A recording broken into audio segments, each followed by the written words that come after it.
Okay, so we're already into some problems. It seems like, yeah, your Alistair's got the whole screen to himself now. Is it? Okay, I don't Uh, mind. Um, maybe like YouTube only allows a certain number of streamers going live at a certain time. There's a bit of a queue or something. Who knows? It's lockdown. Everyone's online. no, it's fine. I've sorted it out now. Um, but yeah, so another bit of an impromptu stream again, just talking about stuff from the week. Yeah, hopefully everyone can hear us okay. But yeah, it's been another hectic week in South Africa. Lockdown, the usual stuff again. Yeah, man. First of all, congratulations on the new podcast. Unfortunately, the North South podcast is a sports podcast, so yeah, enough said about that. But level four, level three, level two. I mean, no one's really talking about sport anyway. Yeah, But yeah, congratulations on the new podcast, and I mean, you're an output beast. Constantly seeing new stuff with new people and learning new things. So yeah, good on you, man. thanks. Yeah, it just hasn't been as successful as I was hoped, but it's fine. It's kind of just a work in progress as well. Cool, dude. Yeah, you were saying bit of a hectic week in South Africa, dude. Under level four, professional financial services are allowed back. So being an audit trainee, I'm allowed back under certain circumstances, depending on the client or whatever. So a bit of a normal end of the week to me, feeling like a proper Friday evening, kick back, relax a little bit. Yeah, and I hope it phases in a lot quicker for the rest of the people in the country because just looking at the open malls and open little shopping centers and the closed shops, it's very saddening because I mean those are small businesses. Yeah. Yeah, I think that's like the main thing is the small businesses and that are impacted by this, and how many people that are going without work. Like I know some family friends and that are, yeah, the one person's had to take all their annual leave for the lockdown, otherwise they weren't going to Mhm. get paid. So yeah, that's you're using all your annual leave um, during the lockdown kind of thing. It's what the lockdown's been going for, what nearly 42 days now. Must be over that. Yeah.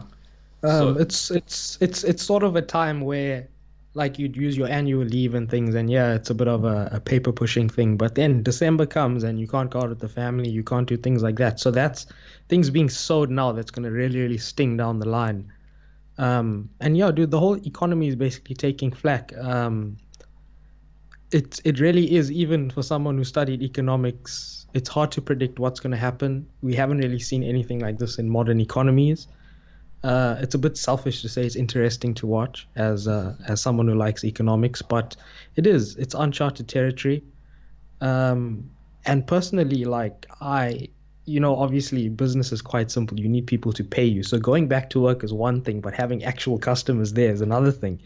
So a lot remains to be seen. But yeah, it's a global problem. well, yeah, I was looking at some stats and that were predictions from the UK side of things, and they are expecting or predicting contraction of 14% in the economy this year for the UK. So yeah, one of the worst recessions in the last 300 years. The last one that was this bad was in 1706. So yeah, even during World War Two and that kind of stuff, it wasn't as bad as this. Um, but our unemployment is, yeah, meant to go to an all-time high of 9%. So from yeah, from a Ours went up by 9% according to some estimates. So the UK's entire unemployment, cyclical and everything put together was our increase. So a yeah, bit so of perspective there. yeah, quite a bit of perspective. But yeah, like you say, it just shows how wide-reaching and far-reaching this pandemic has been. But yeah, at least today, I don't know if you saw DA leader there or John Steenhuisen coming out and kind of saying something for the first time in a while, more publicly about yeah removing this lockdown and that. I don't know if you saw it, heard it. Um, I did, but I'd prefer rather to speak about it as a whole instead of it being about the interim leader of the DA, Steenhuisen. Um, let's see. Basically, we're weighing up two things here. If you look at it, we're weighing up people dying versus a long-term effect that causes people to die versus a short-term. So people can't afford food; they naturally are going to start starving if they don't have access to some sort of relief, and not to mention the emotional toll and the social toll that it takes on everyone. So that's basically if you come out and you say this lockdown is good and it's saving lives, then you obviously stand on the side of you have a lot of caution about the situation. If you come out and say the lockdown needs to end because of the economy, then you seem to be like this, money hungry sort of one track minded. You just all about the money, which can be seen with Donald Trump. I think that's a major reason he hasn't locked down the economy 100%. And people are going to die regardless of whether there's a pandemic or not. And that's the opinion some people have. Um, but yeah, it's a juggling act for Ramaphosa as to whether he extends it, as to what level he goes to. But when you're dealing with a country like South Africa and you're dealing with a dynamic situation like a pandemic, it's a recipe for disaster on top of a disaster. So I think, um, in terms of the lockdown, I actually agree with the phasing of it. But what I disagree with is how long they take to communicate to the people as to what they're doing. And when they do actually communicate, like you mentioned on previous podcasts with Wotan, one person says this and the next person says that. And it's a clear hierarchy problem as well. So very interesting. But yeah, what's your thoughts, Darren, on what Mr. Well, Steele had to say? yeah, I support it in the sense that yeah, I believe that the economy should get back. I think people should have the right to make their own decision, whether or not they want to go back to work and risk it, kind of thing. If you are happy to go back to work and you don't mind the health risks that you may put yourself in, in line of, then that person should do it. So yeah, I think that each person should be able to determine whether or not they want to go to work or not. And I also think that there's a point now that's probably past where the economic side of things outweighs the health side of things, where it's more, Yeah. yeah, it's the economic downfall and issues that this lockdown's creating outweighs that of the health issues. Yeah, like I mentioned as well previously when speaking to Odin and that, when the UK went into lockdown and that, we were having thousands of new cases a day and tens Mm. to hundreds of deaths a day, and we went into lockdown. South Africa isn't even reaching that, and they went into lockdown. You've been in lockdown for over a month now. So I Mm. think they went into it prematurely, the South African government. I don't think South Africa needed a lockdown. I think if it got to a certain extent, then maybe a lockdown. But I think they just went with it because the rest of the world was doing it, and they just Yes, exactly. It kind of followed was like sheep. fashionable. Yeah, It was fashionable, like for the leftists to completely take drastic measures that have never been seen in the history of mankind to try and save the people. But I think in South Africa, there's also a bit of a twist to that, and I'll tell you what it is. I think the major reason why they locked down so hard and so quick was because their public health system, for example, in Limpopo, Eastern Cape, and Mpumalanga, is naturally functioning at capacity. So all you need is a day or two of rampant infections, and they're going to be flooding out of the hospital, and then it's a PR disaster for the ANC. So I think that was playing heavily on their minds. And now, undercover, I've heard that there are quite a few empty hospital beds because if it's not seen as urgent, you better off at home than in the hospital in case you catch COVID. So I think yeah, a bit of a sinister motive behind the ANC's harsh lockdown. Obviously, the ANC knows the basic economic knowledge. Let's hope that you can't do this. There's dire consequences for it, and the worst part is no one knows what it is down the line. Bubbles could be forming. Illicit markets could be forming. People could substitute their decisions in economics, and you're going to lose certain sectors. Tobacco industry, that's massive. And the thing that really makes me think that the reason they locked down so hard was to save face with the hospital situation, with NHI pending as well. in the back of their mind was that they'd never stop the income from tobacco and alcohol. It's just enormous. Yeah. It's paying portions of people's of that national wage bill. I promise you that. Yeah. In VAT and the earnings of those companies, the bottom line earnings in which the government's just juicily taking 28% of those earnings is what's basically funding the rampant circus that goes on in this country fiscally most of Yeah. the time. And did you see? I saw a little article today saying that SA Breweries is going to have to get rid of like 400 million. Is it 400 million bottles or 400 million liters Yeah. uh, of? I'm pretty sure there's an I've seen I'm not sure whether it's a best before or an expiration date on beer, but I have seen it on the thing. It's a product that you can't keep. It's not canned.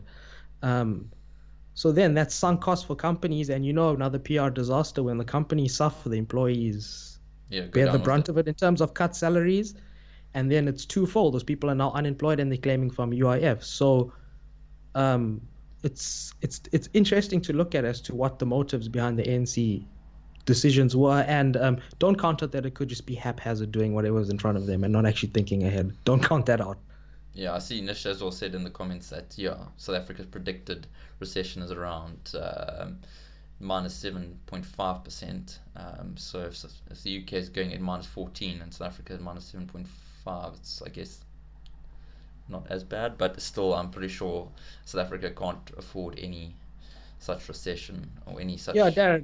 Darren. I mean, if a car's going 100 kilometers an hour and suddenly just stops accelerating, and a car's going 10 kilometers an hour and suddenly stops accelerating, who's going to cover more distance? Yeah. The car that's churning out a lot all the time, which is why that's happened. Mm. But don't be fooled by that prediction of negative 7.5%, 7.5%. I guarantee you a lot of our downgrading and a lot of our own nonsense as well is hidden in that. So my opinion on that is that that actually is a good thing for South Africa because the real stink's hidden because everyone's GDP is going down. Don't you think so? Yeah, it is. Yeah, I think globally, I think what the IMF and that's predicted about negative 3% overall for every globally. Um, so yeah, obviously every country is going to be in negatives this year. I think pretty much every country. It's just I see which, another question there. yeah, Which which one? country do you think will come out the worst? Uh, Very good question. South Because Africa. we're gonna have to. I always see that live ticker on YouTube that shows exactly what's happening. It plays that ominous little sound and people die and things like that, which actually shows like, and is a clear trend. I was looking at it the other night with Nish. Just by looking at that ticker, you can analyze quite a lot. You can see countries have massive amounts of infections but low amounts of deaths. A couple we saw, I think, was Saudi Arabia and one or two others. So those countries obviously they'll come out worse in terms of the numbers of infections and obviously having to close the economies down quite a lot. But the human toll, like the numbers in America are becoming staggering. If you look at 9/11, which was a disaster, 3,000 odd people died. This is just like, how do you even comprehend what's going on there in terms of American people are very patriotic, and that's one thing that they don't take lightly is their own citizens dying. I mean, their whole country's geared around that not happening, guns and other things aside. But when they do actually have power in legislature, making it proper, they value their freedom and they value their safety, man. And it's quite shocking to see it happen. It's kind of like seeing the mighty fall in a way. Yeah, it's yeah. Obviously, in America's when you look at their numbers and that, obviously, yeah, they are way out ahead when it comes to death rates and or the amount of deaths, should I say, not necessarily the death rate, and infections and that, which is quite surprising as well. But then you gotta look at countries like Sweden and that have no lockdown per se. They just say, yeah, when you have a if you get COVID or if you have the symptoms and that, just self isolate at home. But they haven't closed down big Mm. portions of the economy or anything like that. Um, and yeah, I heard a piece that one of the doctors, Swedish doctors, and that was talking to some Australian news channel about. And you brought up a good point saying that people or governments and that when they initially put these lockdowns in place, didn't think about the after effects. They didn't think about how they're going to come out of them. They knew, okay, lockdown, let's do that. It'll stop it, stop the disease, and kind of put a halt to it. But they didn't think how they're going to come out of this. What are the effects going to be? How are you going to have these staged approaches to get back to some normality? So I think a lot of governments in that have gone down, yeah, down that road, and they haven't actually thought about all the implications of a lockdown. And I think South Africa is a prime example, because you can just look at the stages in that, and how they've been put together, with like the e-commerce and that, dropping, or only in stage what, 3 or something. Mm. Yeah. Yeah, the thing about Sweden is I think the main reason why they've managed to survive without locking down is the government basically gave the word to social distance and to remain hygienic and aware. And Scandinavians, being the way they are, did that to a T. And I think theoretically, if you do that, then I don't see a disease spreading that much. Uh, Me personally, I think they shouldn't have been such a strict lockdown. I think they should have rather been an educating the people, and instead of all the money lost, I think we should have used some of the taxpayers' money to actually just provide everyone with masks and sanitizers. Um, Maybe lock down certain sectors that are by nature not not safe, like where you're going to cram a whole lot of people into a small section. Those sectors obviously need to be closed down, but a blanket closing of the economy is just, it's scary because I don't think I can imagine or try and predict what would happen in that case. Hopefully it's not like where you stop a furnace and you can't kickstart it again, because that's what you'd imagine might happen. Um, but yeah, just to get back to answering that question, I think America, man, definitely the USA has come out worst. Yeah, I would say when it comes to deaths and that, they are top of the list. But yeah, like you mentioned, I think previously, with the China dropping of the cell phone numbers and that, a couple millions of cell phone numbers just dropping off their lists and that. I know me and Wotan covered it, but that's also quite interesting, if true. That's what, a couple 20 million people. Mm. Yeah, man, it's tragic and it's scary, and it's still kind of hard to accept that this has happened to the world. Um, but yeah, let's move off COVID for a bit. And would it actually be a podcast or a stream with you and I if we didn't talk a bit of sport? Obviously, obviously, no, Not a uh, lot. not a lot going on. But I don't know if you've seen Jordan's documentary coming out. I don't know if I've any watched it. people listening. Yeah, I don't know if I'm allowed to say so, but the first 8 episodes sort of leaked online. Right. Torrents are available for the first 8. So me sitting there watching, like 2 weeks ago, Jordan say that he wanted to sign with Adidas instead of Nike, my mouth just dropped, and I felt like I was the one of the very few people in the world that knew this, um, because not a lot of people know that those episodes leaked. I mean, they are sort of production versions, so there's like an ESPN watermark over it, and there's like production timers and stuff, but um, it's simply one of the best series you'll ever watch, especially if you're privy to that sort of stuff that happened in the 90s. I think also because we born in the early 90s, it's sort of like a flashback when you watch him filming Space Jam and things like Yeah. that. Yeah, I remember in Space Jam and that, and yeah, I've watched the first episode, on the second one so far, but it has been a lot of the drama and that from the episodes has been on the news and that, I know with Dennis Rodman and that as well. There's something on the news about him, and yeah, just quite interesting. And Yeah, I mean, Rodman always goes to North Korea. So yes, yeah, that was the one thing. He's big pals with, yeah, Kim Jong Kim Il. Jong Un, who is actually alive, thankfully, or not thankfully, I don't know. Apparently, his sister. Apparently, his sister's worse. So, Oh, jeez. um, yeah, that whole family's got a bit of a trait going for them. But yeah, what was there was one other sport thing as well. Bundesliga's back Seems, yes, next week. the at how, you see football. You need an atmosphere, Darren. That's the thing, don't you think? Yeah, I would say so. It does make it Have more have you interesting. seen have you seen last week with John Oliver with no audience? And No, there's no backtrack laughing, so you sort of sitting there and he says something funny and you laugh and you're like, was that meant to be a joke or did I just find that funny? yeah.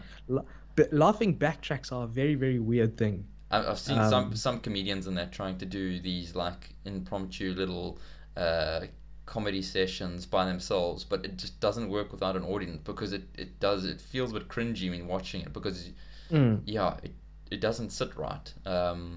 So yeah, I think football wise it's gonna have it's not going to be the best, but at least for viewership, there will be football on, and I think that's the main thing. It's fulfilling their contracts, all these big TV rights and all that kind of stuff. They pay millions, billions of dollars a year to stream and these football events, and they get a lot of revenue from it. Um, so yeah, I guess that's the more important side of things for the corporates. yeah, and there's fighting this weekend. Yeah. Who are you looking forward? Which of the bouts are you looking forward to? Well, Ferguson. no, that's going to be a really good one. Because yeah, I haven't over the last probably year or so. I've got a bit more into the UFC, and following it a bit more on that. But yeah, it's going to be an interesting tassel, the Ferguson Gaethje one. It's going to be tight. Obviously, Ferguson's the favorite. Mm. And yeah, but it's that card is just amazing for yeah UFC 249. You've got like Cowboy Cerrone and Anthony Pettis. They're not even on the main card. And then Imagine that. they're in the So where, prelims. so where exactly is this UFC taking place? The Florida, Florida, I think it is. But they Is there going to be a crowd? no crowd. Oh, that's. Or do you know what's nice when I used to watch The Ultimate Fighter? Do you know how nice it is to watch a UFC fight with no crowd? You can hear the punches and the kicks. Yeah, It's like horrifying. yeah. So it's going to be interesting. And I know as well. I heard Dana White that they bought an island, and Also, so it's that. gonna be a fight island kind of thing. That's gonna be amazing. Imagine just having an island just for like Yeah, UFC I island mean, kind of thing.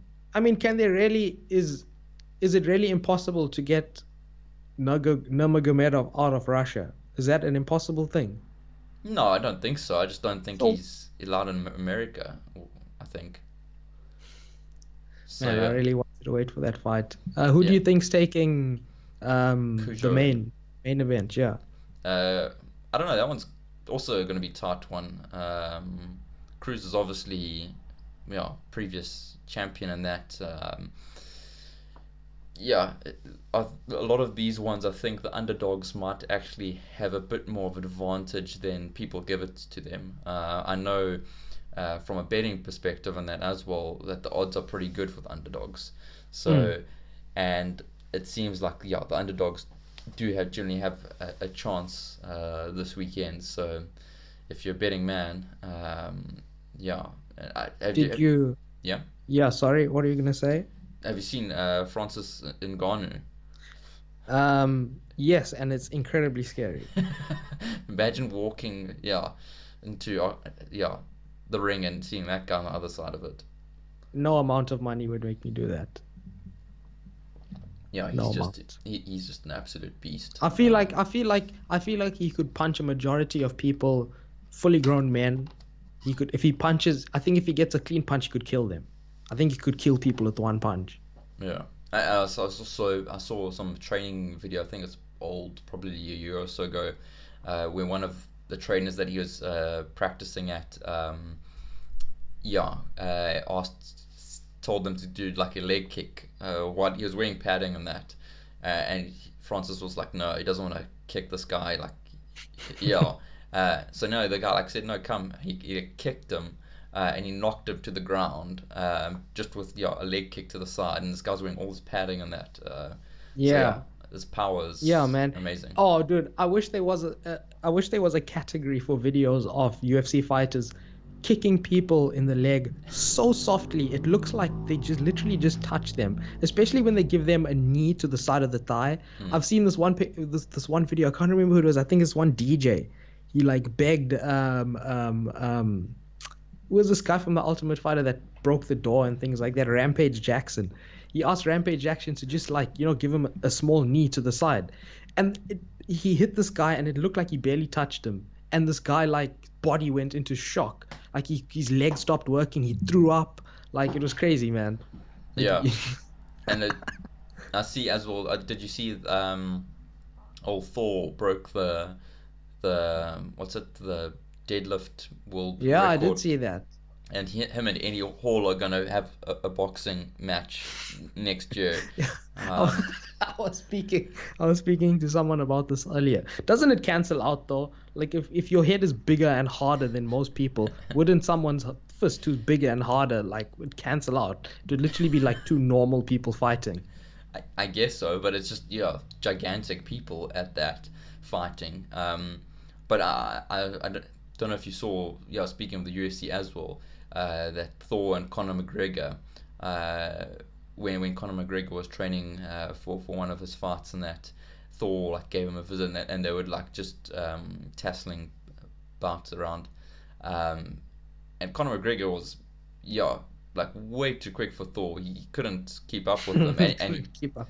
and so like, and Conor McGregor's like what, a third of the size of him, and he was keeping him on his toes. Yeah, but I mean, we also saw how that ended in Game of Thrones when Prince Oberyn, who was super quick, tried to fight Mountain. Yeah, He got around, he cut him up, but I mean, once Mountain grabbed him, he just like crushed his skull like that. So, yeah, and man, equal fight. and that's also fiction. So Yeah, but I mean, I think that he could do that in real life. oh Like, I think if the Mountain grabs someone's head and squishes hard enough, I think it would break. yeah, let's not try test that one just yet. um, But yeah, and that's see as well with Mike Tyson possibly training for a fight. I saw a little video, clip of Tyson training in that, and it's the best I've seen him for Did years. you see what good shape he's in? He Yeah, might even make cruiserweight. jeez, that's mad. Yeah, Uh, yeah, he might even make cruiserweight, light heavyweight. but yeah, obviously his days are gone. But to That's what I see, said about George Foreman, and then he became world champion at close to 50. yeah. Well, how old is Tyson now? Isn't he past 50? I think he's past 50, but Darren, you know sports psychological. You're about to fight Mike Tyson, man. What are Yeah, you sitting there in the back there thinking? yeah. That's Mike freaking Iron Tyson, dude. yeah. That'll be something like. Yeah, the stature and the legend behind it will bring fear. And yeah, you can see like Tyson is a dog with a bone when he starts going. Um, yeah, he's just ruthless, and he's spoken a bit about it on Joe Rogan before, Hmm. about how that fighting mentality, once it's on, and he can't stop it. Listen, man, it's 2020 now. Age and sport slightly different for the people who can afford it. Um, Two aspects here. LeBron James spends about $1 million taking care of himself every year. That's why his draft class is pretty much all retired from 2003. He's one of the last people left, and he's still going very strong. He's going so strong, actually, he might actually play with his son in the NBA if he keeps going. Yes, you heard correct. He might actually play with his son in the NBA. And then the other aspect is Tyson sort of destroyed his body with drugs. Mm, Um, there's that aspect. But I mean, Bernard Hopkins fought well into his mid 40s. Yeah, he got hit and he fell through the ropes and he landed on the judging table. But that's beside the point. He still went there. George Foreman came and he fought and he actually won. But yeah, dude, I think after seeing Mike Tyson, after seeing the movement still there, after seeing that little bit of jump, that little bit of bounce he has, and after seeing the ferocity in his punches, um, I've seen Mike Tyson in his prime, man, and strength goes, speed goes, but Mike Tyson had ample amount of strength. I've seen him graze the top of people's heads and them get knocked out. So I don't think he needs much more. I don't think even if he maybe loses half of that, now he maybe has to hit the money, hit the chin or something like that. But I don't think count him out, man. He's obviously a cash cow. Every single person would pay to see him. The pay-per-view is going to be insane. Um, I say make it happen. Put Floyd on his damn undercard. That's how big Mike Tyson is. And speaking of Joe Rogan, I know you've listened to the Elon Musk episode already. I've nearly finished with it. Yeah, what are your thoughts about like what's the Neuralink in that? That was like That was the crazy, man. He basically he's selling us the dream. He yeah, it'll cure he's everything. he said it. He said paraplegic. You put the Neuralink in, no longer paraplegic. I mean, wait, what? What Yeah, are you talking about, man? How's a Neuralink gonna help a severed spine? That doesn't make sense to me. yeah, You know what I'm saying? yeah. It's mind-boggling to think about, but like the way he speaks about it as well, like when Joe asks him like, okay, like how far in advance will this be able to like initially when they started speaking about it, how long in advance before they can start testing and that, and it's like oh quite a while still, probably a year. Yeah, It was like he goes a what? year until they can put a Neuralink to someone's brain. Yeah, Um, but listen, I don't know. I know very, very little about anatomy and biology and stuff about the brain, but as far as I know, you can't sort of stick wires in willy-nilly and expect it to work and make it do what you want to do. I don't see how that's going to happen. Maybe like sort of your brain is the output and it's going into that and that doing other things. But in terms of information coming into the brain, that's the part that I struggle to understand. I could imagine a brain giving a command to a machine through a link, because it would just be electricity and maybe it could decode it. But in terms of a machine giving the brain information to repair things, man, that's where my reality meter breaks down, if you know what I'm saying. yeah. It's gonna be a difficult one to grasp. Did you see the part where he goes, yeah, we can communicate without speaking? Yeah, and like As in if that's something five normal to years, say. yeah, 5 years, like yeah, uh, and yeah, like Joe Rogan was quite taken aback, I think, by it. But yeah, the way he was just It was it was because Darren, the things Elon's saying, he is the only person on planet Earth who could say something like that and believable. yeah. And he's believable and you'd actually believe him. But that's the thing is, I do believe him, and why wouldn't I believe him? Why would he lie about it? So But the thing is, he has the resources and quickly before we talk about him giving up his wealth, I see a question there. Do you think people will morally oppose Neuralink? yeah, I think some people will. And then wear Um, spectacles, but then would they wear spectacles and have a pacemaker? yeah, but it's as well. You've got to think about it as uh, I liked how Joe Rogan also put it was you're the first people that get the Neuralink. So the first like 100, 1,000 people that get it, are they all of a sudden going to have a superior advantage over the rest of mankind? Because they'll have this supercomputer in their head, then they'll be able to compute 10, 100 times faster than another Yeah, human can. exactly. I mean, even more simple than that, they go in for a job interview, and the person interviewing asks, "Have you seen our company website?" And the company website immediately pops up in this person's brain. That's just a basic advantage, something to think of. And Yeah. you even with Google Lens, you could get some sort of advantage like that. So could you imagine how much more deeper the advantage would get in terms of studying, in terms of getting university admission, all the way right up until high positions like CEO, CFO, and things like that, and then selecting a governance for a country and ministers and things. Yeah, I think or politicians should get it first then. They They really should get need a it. morality. They should get a morality one that stops them from lying. I reckon it should, if Nice. they lie, it should like zap the shit out of them, and they just sort of just lie there with their eyes crossed, like in Rick and Morty, for about half an hour. And Immediate everyone just looks. combustion. Yeah, everyone just looks at them in pity, like, oh, no wonder you're lying there. You're about to, conduct some sort of fraud of some sort with the taxpayers' money. Yeah, that would be nice. But yeah, so obviously when it rolls out, there would have to be some, I don't know, some form of, yeah, I don't know, Yeah, regulations but or something along the lines to, okay, so he's given up his material possessions, mm, and he said some, yeah, he said he's given up most, and so Joe's like, so where's your clothes and where do you live? He's like, no, some. So what he gave up is extra houses. yeah, pretty And much. that's the first thing. The second thing, he goes, and I'm rather, he goes, I've given up most of my material stuff and I'm quite unhappy right now. Duh, Elon, you gave up all your stuff. It's all your Yeah. stuff you've bought. And beside giving up a house and giving up material possessions, does it count on you a millionaire? Or, but yeah, it's his net worth. I doubt he has billions in the bank. It's held up in shares, but I'm sure he has access to enough money Yeah. to just quickly get a mansion that's fully stocked with chefs and staff and everything. So the moment he feels, if you or I give up all our material possessions, how do we now start working to get that back? He just uses his bank card and he gets it all back in a second. So what really is Elon doing? Is he getting bored? Is his weird is his weird partner sort of affecting him because his child's name is atrocious? I don't know why you'd want to do that. Yeah, you'd walk around being Elon Musk's child and you get a certain amount of attention for that. But why would you do that to a child? You understand what I'm saying?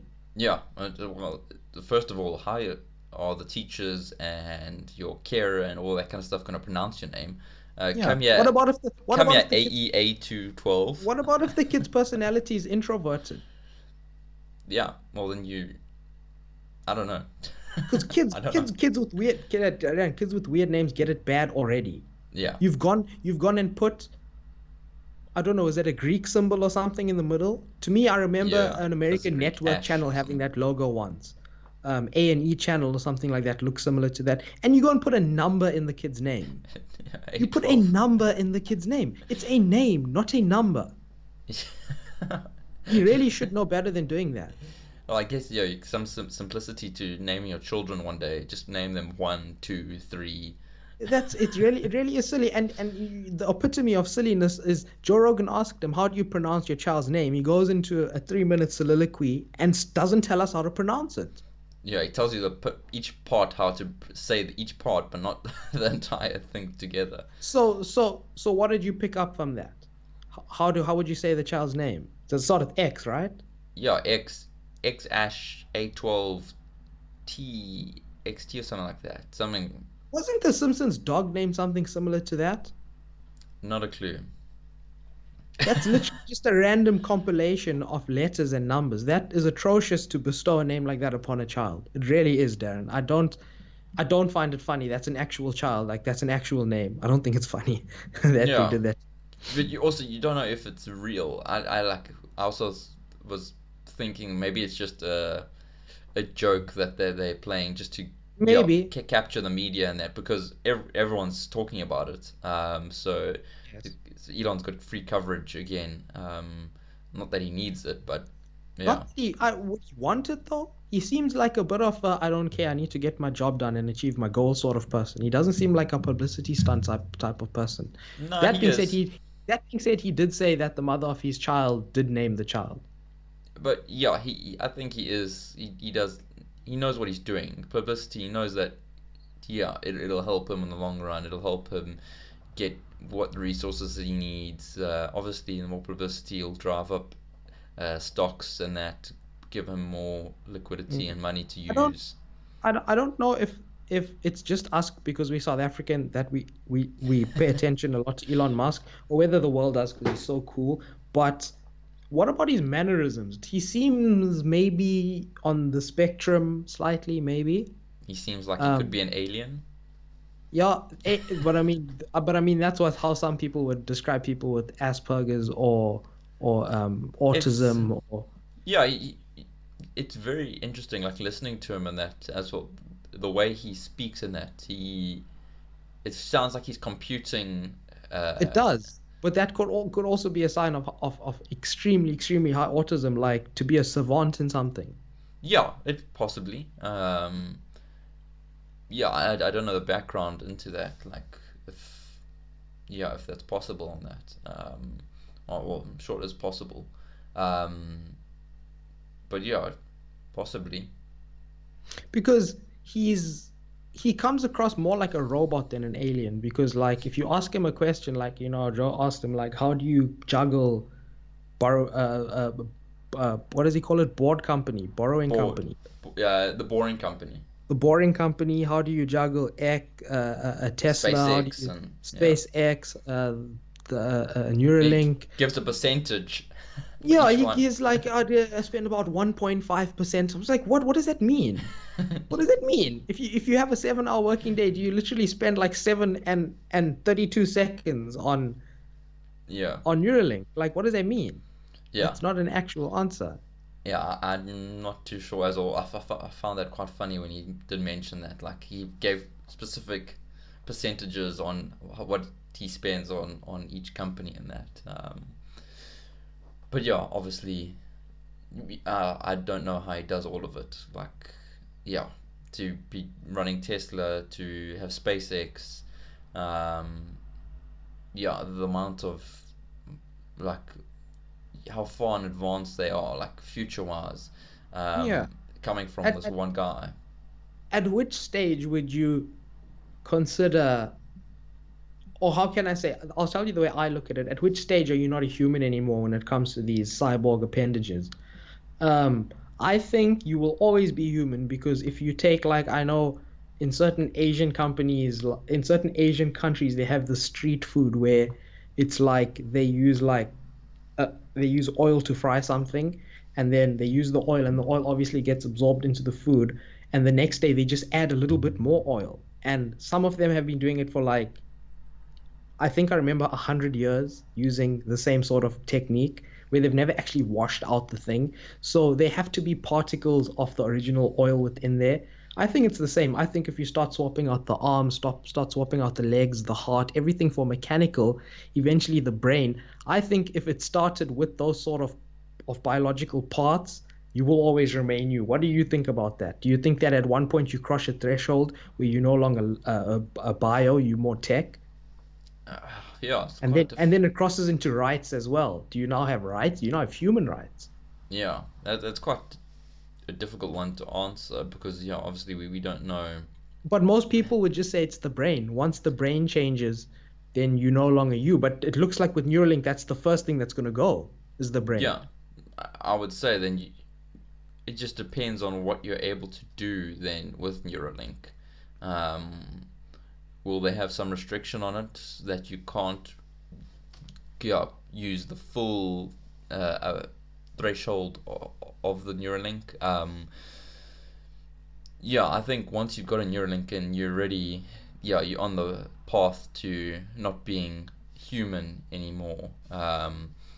So yeah, I think that does put you in a different category. You Mm. can't be in the same category as every other person if you've got a Neuralink and you're functioning at 100 times more than a normal person would. But Kind of a Darren, superhuman. you know tech, you know computing.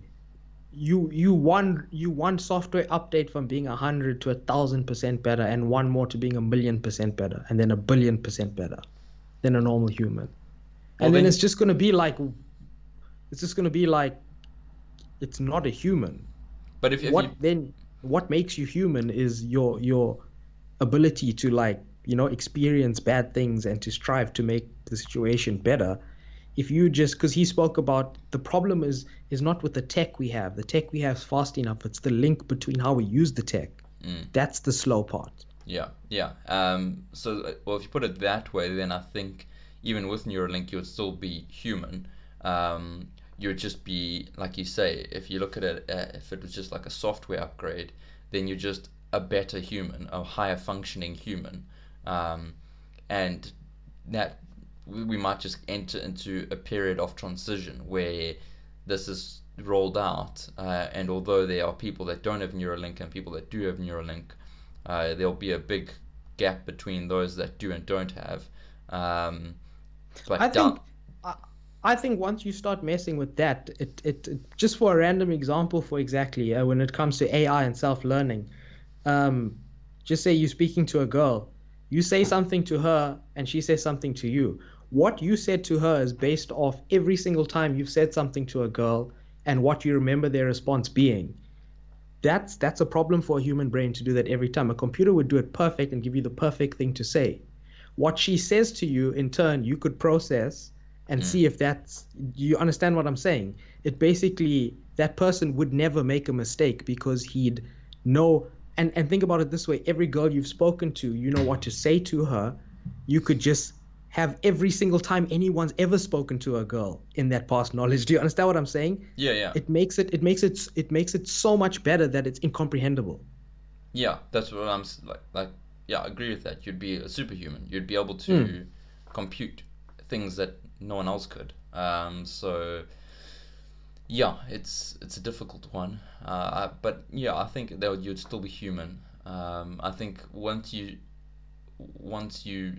playing around with the brain and maybe appendages, then maybe cyborgish. If you get a what RoboCop arm or something like that, then maybe Yeah, and cyborg. then like once games get released on PC, the mods start. The Tsunami mod in GTA 5, the No Gravity mod. People are gonna go insane. Like once they start having like you can swap out your arms and stuff, it's gonna be orcs with wings, it's gonna be orcs with like praying mantis claws. I promise you, it's just gonna be like tech is gonna completely just, especially now that we're getting into the early 20s, 2020s, exponential change starts to really become evident, especially if you start looking at Neuralink and things like that. Well, if I mean, Musk said it himself, that disease, Alzheimer's, we could solve it. I mean, he's putting it in someone's head next year. That shortens the timeline for human testing. It basically, what it means is in our lifetime we'll see things like that. That's basically what it means. well, yeah, if I can be Tony Stark in 10 years, I'd go for it. I'd be happy. Pretty Um, much, and that wouldn't even be a suit. Those rockets would probably just come out of your hand or something like that. Probably be crazy. yeah, I You think could be that like a half bird, half man from Rick and Morty. I think that I think that's a good place to end our conversation today. Yeah, On everyone go on check out the new episode. They just started showing season 4, the second half. yeah, Rick and Morty is awesome. I watched it today. Really good one. But Mm. yeah, until next time, everyone. Thanks. Cheers, Cheers. everyone.